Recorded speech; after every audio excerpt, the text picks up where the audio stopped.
আসসালামু আলাইকুম ওয়া রাহমাতুল্লাহি তাআলা ওয়া বারাকাতুহু। ওয়ালাইকুম সালাম ওয়া রাহমাতুল্লাহি তাআলা ওয়া বারাকাতুহু। হুজুর, আপনাকে একটা প্রশ্ন করতে চাই। অবশ্যই বলো। ইমামের পিছনে কিরাত করা জায়েজ কি জায়েজ নয়?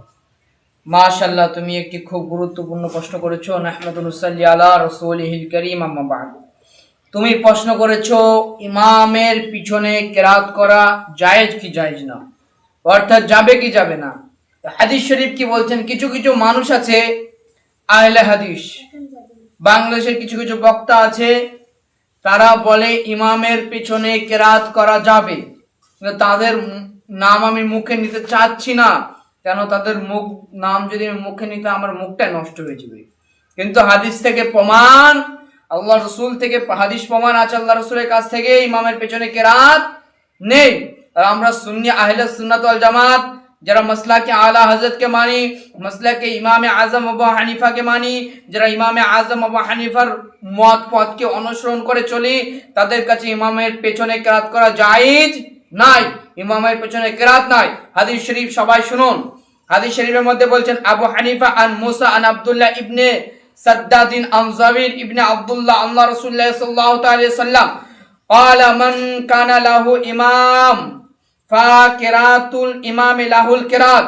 হযরত আবু হানিফা মুসা আব্দুল্লাহ ইবনে সাদ্দাদ হযরত জাবির ইবনে আব্দুল্লাহ হইতে বর্ণিত হয়েছেন, হুজুর সাল্লাল্লাহু তাআলা আলাইহি ওয়াসাল্লাম বলেছেন, ইমামের কেরাত হলো সুতরাং মুক্তাদির কেরাত।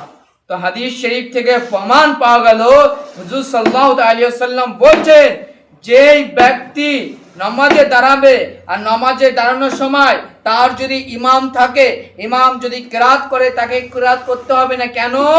ইমামের কেরাত হলো তার জন্য কেরাত। বুঝা গেল? হাদিস ক্লিয়ার?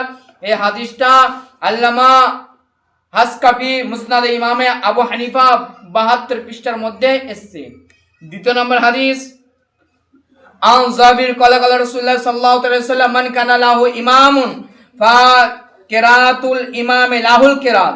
হযরত জাবির রাদিয়াল্লাহু তাআলা আনহু থেকে বর্ণিত হয়েছেন, হুজুর পাক সাল্লাল্লাহু আলাইহি ওয়াসাল্লাম বলেছেন, যারা ইমাম থাকিবে সুতরাং ইমামের কিরাত হলো তাহার জন্য কিরাত, ইমামের কিরাত তার জন্য কিরাত। তাহলে যেসব নামাজ আছে, যেসব নামাজ আমরা ইমামের পেছনে পড়ি, সেই সব নামাজে কিরাত করা জায়েজ নাই। হাদিস শরীফ থেকে প্রমাণ পেয়ে গেল, এবং কি খুদ আল্লাহ রাসূল বলেছেন। আর এই হাদিসটা কোথায় আছে?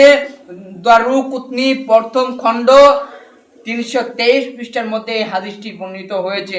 আর যারা বলছেন হাদিস শরীফের মধ্যে নেই, তারা আমার কাছে আসতে হবে, আমার মাদ্রাসার ছেলে কাছে আসুন, আমার মাদ্রাসার ছেলে তোমাদেরকে প্রমাণ দেখে দিবে। বলছি ইমামের পেছনে যারা কেরাত বলছে, তাদেরকে আমার মাদ্রাসার ছেলেরা তোমাদেরকে প্রমাণ